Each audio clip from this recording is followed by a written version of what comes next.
my shoes and out the door. 5, I'm alive. 6, 7, 8, feeling great.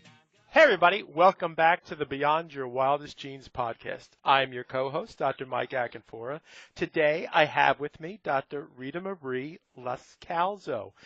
She is passionately committed to transforming our broken disease care system into a true healthcare system where each and every practitioner is skilled at finding the root cause of health challenges and using ancient healing wisdom married with modern scientific research to restore balance. As the founder of the Institute of Nutritional Endocrinology, Dr. Rita Marie specializes in using the wisdom of nature to restore balance to hormones with a special emphasis on thyroid, adrenal, and insulin imbalances. Her practitioner training programs empower health and nutrition practitioners to get to the root cause by using functional assessments and natural therapeutics to balance the endocrine system, which is the master controller. Dr. Rita Marie is a licensed doctor of chiropractic with certifications in acupuncture, nutrition, herbal medicine, and heart math. She's also a certified living foods chef, instructor, and coach, and she has trained and certified hundreds of others in the art of using palate-pleasing, whole, fresh food as medicine. A best-selling author, speaker, and internationally recognized nutrition and women's health authority with over 23 years of clinical experience, Dr. Rita Marie offers online courses, long-distance coaching and counseling, and deeply empowering and informative live events. Her widely popular practitioner certification program empowers health and wellness professionals to unravel the mystery of their clients' complex health challenges so that they become known as the go-to practitioners for true healing and lasting results. Dr. Rita, welcome to the show. Well, thank you, Mike, for allowing me to be here. I think that's awesome what you're doing and all the people you're reaching with this wonderful program. So thank you. Thank you so much. So tell me about your journey. How did you get started in all this? It was, as I coin it, I went from health crisis to health coaching. Basically, I found myself in my 20s dealing with all kinds of just what I now know of as lifestyle-induced illnesses, but didn't at the time. And I was having headaches, and I was having brain fog and stomach problems and sinus problems and all this stuff. And I just kept going from doctor to doctor to try to find solutions. And all I kept getting was, try this medication, try these steroids, let's cut out your sinus, freeze out your sinus membranes, and here's some ulcer medication. And I went through this whole series of stuff for quite a while, and I was getting frustrated.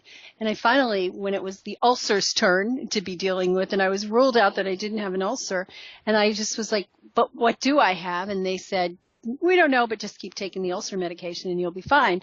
And I'm like, what? Like, I'm 24 years old. I'm going to take ulcer medication for the rest of my life. And so I said to him, well, can it be my diet? Because I figured it's the stomach, right? The food goes through there and my diet is pretty bad and maybe something I'm eating. Oh, no.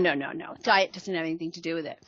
But I didn't really have much else except I'm 24. I'm going to be on this medication for the rest of my life. This is ludicrous. So I just started researching and went to the good old-fashioned public library, which I don't know that very many people go there to do research anymore, right? Because you just pop open your browser and you do some searches and you find everything you need. But I went to the library, started reading books, and I said, well, maybe this is the diet. And I started shifting and changing and experimenting, and I'd have ups and downs, and I could see the progress was getting better, but I really didn't know what I was doing. And there wasn't an internet to go to, and there weren't 27,000 different holistic and functional medicine practitioners putting up their shingles online at that point. So I was very fortunate to find someone who was a Russian doctor in New Jersey, because that's where I was living at the time. And she started pointing me the direction of food allergies and candida and cleansing and all this stuff. And, through a whole series of interventions and trial and error, et cetera, I got to the point where I not only regained my health, but I felt better than I'd ever felt in my life. More energy, more clarity. And I said, you know what?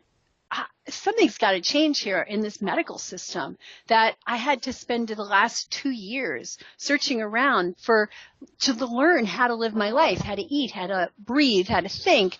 And so I decided to leave my very illustrious job as a computer programmer back then. I was making very good money because that's before outsourcing to India started. So computer programmers here in the U.S., especially with master's degrees, were doing really well. And I said, nope, I'm going to start a new career. And I left. And what I decided to do is go to chiropractic school. I was in chiropractic school, and I did my master's in nutrition, a remote program through the University of Bridgeport at the same time. And you, having been through chiropractic school, know that if you try to do anything at the same time, that it's kind of a prescription for disaster. But it wasn't. I was so dedicated, and I ended up graduating back in 1992, I think, with both degrees, with my master's in nutrition and my doctor of chiropractic. And of course, went on my way to go, wow, that kind of idealistic. I'm just going to hang up my shingle and people are going to come and they're all going to get better and everything's going to be hunky-dory. And it just took a little while of getting people, to understand that nutrition was important and to understand that some of their chronic back pain or neck pain that they were coming to me for that wasn't being addressed by simply adjustments or massage or whatever else they'd done, that it could have a nutritional component. So over the years, I just got known for getting results with people, and people started coming not just for their back pains and their headaches and things like that, but for everything. And over time, I just realized that, this was my passion and my calling. And when the internet, when it became more accessible, I don't remember when it was when I first jumped online, it was back in 2008, I decided, well, I'm going to start trying to reach people over the internet and do group programs and educate people. And fast forward to today, I have, a gazillion different online programs which help people with all sorts of ailments and, getting balance. It's restoring balance and how to eat right for their digestion, for their hormones. And also now I train practitioners who want to get into this field, people who are tired of not getting people well. And, so I get nurses and nutritionists and MDs and DOs and physician's assistants. And I think we even have one chiropractor in there. Nutrition, acupuncturists, everybody. So we have this whole group of practitioners we're all like, we want to provide root cause health care and we want to change the system. And so that's where I am today in a nutshell. That's an amazing story. That is really cool stuff. Let me ask you a question. Let's dive into this. What's keeping people from being as healthy as they possibly can? But there's a number of factors, but a big one, and this is going to sound bizarre, but a big one is believing that they can't be. Okay. Believing that they, that what they think and what they eat and how they live their life doesn't really have anything to do with their health. It just has to do with, it's just their luck, right? They just became a victim of this. And when they get sick, they go to the doctor and the doctor will heal them and cure them. And that's a big part of why people aren't as healthy as they can be, because they don't believe they can be, because they just go to the doctor and really Western medicine doesn't provide root cause solutions. It provides some decent Band-Aids, which we really want when we have broken bones and trauma, and life-threatening infectious diseases. But for the chronic, what I call the walking wounded, there's not a lot of solution there. So I think once people get fed up with this isn't really helping. I've been on this medication for 15 years and I'm still exhausted and the doctor wants to put me on Prozac because they think it's all in my head. Maybe there's another solution like I did. Mm-hmm. Fortunately for me, I was only 24 at the time instead of, 50.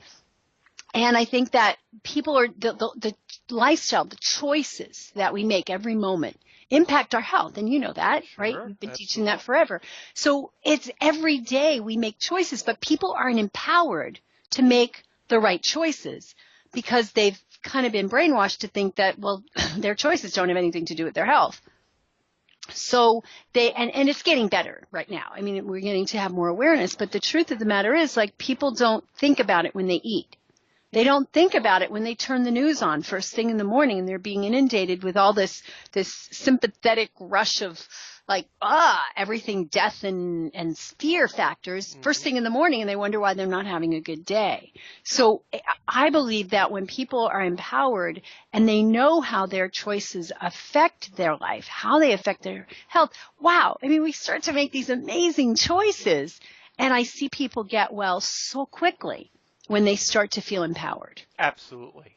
We see that every day in our office. our mission for our company, the Center for Epigenetic Expression, is to educate, empower, and inspire our community. And that is exactly what we're talking about and trying to get people to understand. And I don't think there's ever been a better time in the history of mankind for us to experience that. Yeah, absolutely. So why do you think there's so much conflicting health information out there? You know why I think there's so much conflicting information? Because that there's biochemical individuality, that everybody's unique in their genes, in their past experiences, and there's no one size fits all. And so this expert has found like maybe his population or her population is a certain category of people, and the majority of them get well with this particular approach. And then another in maybe a different population has a different set of experiences. But really, I don't believe there's one perfect diet. There's no perfect exercise program. There's no perfect amount of sleep even for everybody. And so I think that what we need to do is look at each person individually and take there's good in a lot of things. There's a lot of stuff that everybody agrees on, right? That we shouldn't eat crap. Basically, we shouldn't eat sugar and hydrogenated oils and, processed foods and pesticides may not be good for us. There's a lot of things that most experts will agree on. Mm-hmm. But then there's the high fat diet, the low fat diet, the paleo diet, the vegan diet. And the truth of the matter is they can all work. For the right individual. Absolutely. Absolutely. It's amazing. We'll do 30-day challenges in our office, and we measure some of the data points such as their stress level, their inflammation levels, and their tension levels, muscle tension levels. And we can see in 30 days just changing their diet from a standard American diet to a real food diet. Real food. And their markers are just brilliant in 30 days. Yep. And that's all we tell people is give us 30 days. Let's see where you are. The worst thing that's going to happen is nothing. Yep. And it generally doesn't. And when nothing happens, then what you know is, there's something else going on here. We just have to do some further tests to really identify. And it might be a specific genetic thing that just needs a specific set of nutrients that the average person doesn't need, and they need to have some supplementation there, or specific avoidance, or looking at the environment and looking at what toxicity they're exposed to that maybe genetically they can't really handle. And so most people, you're right, and I do 30-day challenges. I do 7-day challenges. Sure. And we see phenomenal results in 7 days. So my wife and I just saw Deepak Chopra last week, and what he said, which is now catching on, he said 95% of all disease is caused by lifestyle. Mm-hmm. That's brilliant. Yep. And this is something that's completely different than what we've been told, what I was told growing up, and I'm sure for yourself what you were told growing up. Yeah, so absolutely. We're starting to see a change in how this information is presented, and that's the empowering part for people. Yes. I'm actually a really good example of it because as a former athlete, I continued to eat like I was an athlete and working out, but I was not. And at one point, I was up to 300 pounds. Oh, my. So when I went to see my friend who is an MD, he said, well, your triglycerides are through your roof, your blood pressure, your cholesterol, your blood sugar. He goes, if you were, a normal person, I would just put you on insulin. I'd put you on blood pressure meds. He goes, but I know you're not going to want to take it. So he goes, let's look at diet and exercise. And from there, I've lost over 100 pounds. Great. So it is truly, and that's empowering. Yeah. That you have the ability to take control of your own life. Yep. We all do. And you know what you just said was that the thing about it is a lot of people don't realize that because their control has been taken away. You go to the doctor, you go to the experts, etc. But the thing is that when you give people like, oh, you have a choice, people take it as, oh, I'm to blame. Yes. And so it's really important how we really phrase it so that it's empowering instead of feeling like, well, it's not my fault I'm sick. No, I didn't choose this, right? Right. And then that shuts it down, and then that person is not going to be willing to make the changes. Yeah, absolutely. And it's amazing to see how just what you said, just that little change in how it's presented makes all the difference in the world. Yep. So how does everyday stress affect our health? Wow. That's the thing. Like we have these adrenal glands that are intended to protect us from danger and from tigers that chase us. And in the olden days, our everyday stressors were every now and then you'd run into a tiger, you'd run away, you'd climb a tree, you'd get out of the way, and then you go back to picking berries. And that's not what happens today. Our everyday tigers are not real physical dangers. There are things like, the economy and being able to actually see what's happening. Every natural disaster that happens in every part of the globe, we get privy to. Mm-hmm. And that's overwhelming for our nervous systems. It's completely overwhelming. We're not designed to handle everybody in the world's problems. But because of all the interconnections with technology, we get that. And people just sit there and they're like, mesmerized watching or listening to the news. So there's constant stress, but it's all either a psychological, mental, emotional stress, mm-hmm. or it's a stress from the toxicity in the air and in the food. And those are modern day stressors. Those aren't stressors that we adapted to, in our early ancient ages. So when we were running away from tigers, our adrenals got in the way and they came in and they said, okay, save you, and raised our heart rate, raised our blood pressure, raised our blood sugar so we could get away from the tiger. Mm-hmm. But that same physiologic mechanism happens when you read about this natural disaster or the stock market crashes or a kid fails a test. And we go into that same response physiologically. So what do we get? Elevated blood sugar, elevated blood pressure, increased heart rate, and all the biochemical imbalances that happen that cause us to go to the doctor and they go, you're a mess. And it all happens because of the stress. And it's not that it's the outside. It's not that those events trigger it. It's how we adapt to it. Absolutely. So the stress can be dealt with, right? But we have to learn coping techniques that get us out of what's called the sympathetic nervous system, that fight, flight, run, hide, jump, to the parasympathetic, which is rest and digest and reproduce and heal. And when we can learn techniques to shift ourselves there, and we can reduce the stressors like the environmental pollutants and the toxins in the food, and eating really good, whole, like you said before, real food, we take away some of those stresses. And what happens? The diseases go away, right? We reverse things because we've reversed an underlying cause. And I think that the underlying cause of pretty much everything or most everything that we're encountering is stress. Is stress. I agree. So what are some of those things that we can do to support our mind, our body from stress? Yeah. So first of all, there's some mental, emotional things you can do, and I love heart math. Yep. I don't know that a lot of people are familiar. Yeah, it's a technique. It was developed by a group out in California, in the Ben Lomond and that area, near Santa Cruz area of California. They have a really nice plant where they test and they put people on these little heart rate variability monitors, and they test their blood and they test what the body's doing in response to stress and then in response to relaxation. And what they've come up with is a technique, a process that I've been doing probably for the last 12 years that I absolutely adore, that has completely changed me from being a stressed out, adrenally fatigued type A person to being able to just breathe, relax, let go of that stress in the moment. And it's an amazing technique, composed of simple things that we all know how to do: breathing and appreciation. I love it.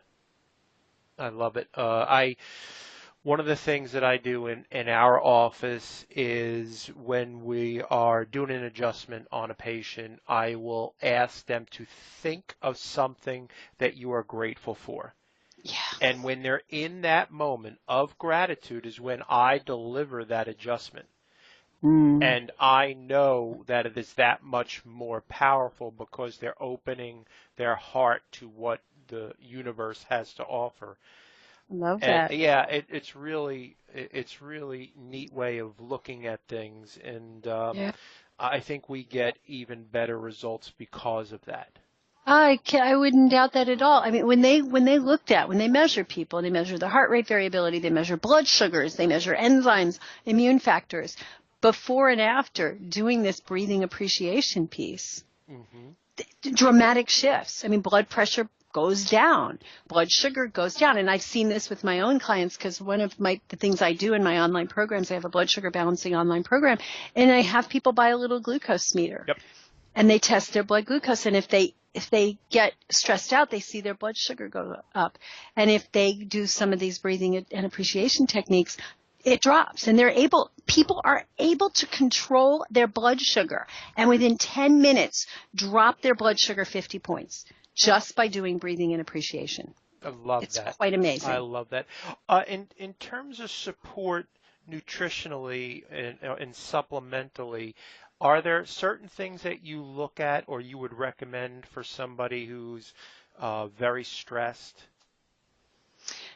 Yeah, so there's two ways to look at it, right? You've Okay. got to look at the root cause, which is your coping mechanism. Sure. So while you're working on that, there's all sorts of things you can do depending on what the imbalance is. Sure. So there's certain things like if somebody's in the hyperadrenal state where their adrenals are just working overtime all the time and their high levels of cortisol and it's just raging through their system all the time, there's a lot of things that you can take to relax, to bring down. Hmm. There's certain herbs called adaptogens like ashwagandha, rhodiola, holy basil, things like that are adaptogens that will help the body to just cope with the stress. And then there's some relaxing things like lemon balm and chamomile and other things like that people can do to help them calm down. So that's what they can do from a nutritional standpoint, but also some nutrients as well, because when you're under that extreme stress, your adrenals are like eating up all your vitamin C, which is why people end up getting sick Sure. when they've had a stressful event, because they've eaten away all their vitamin C. They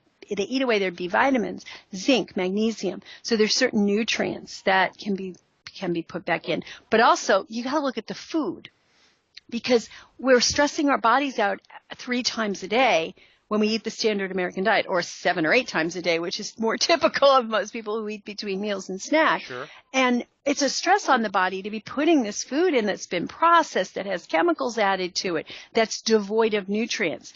And when you eat food that's devoid of nutrients, your body scavenges for stores of nutrients in the body.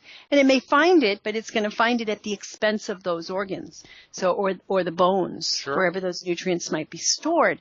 So it's super important to really nourish and think about each meal being this opportunity for you to rebalance your body and thinking about what does it need, and eating lots of fresh whole foods and green leafy vegetables, and I like sea vegetables and probiotic rich foods and things that have a lot of vitamins and minerals and antioxidants and omega-3 fats. And so getting that balance of food is super important to take the stress off the system, but also to replenish the nutrients that are depleted by the stress. Absolutely. It's really interesting. One of the things that we teach when we're doing lectures is it doesn't matter where your people are from, wherever you were originated from in this world, they started at the shoreline.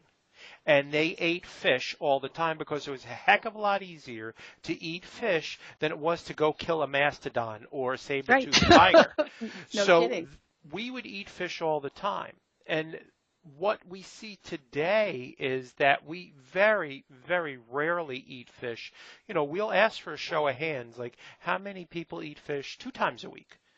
And we may get 1 out of 30.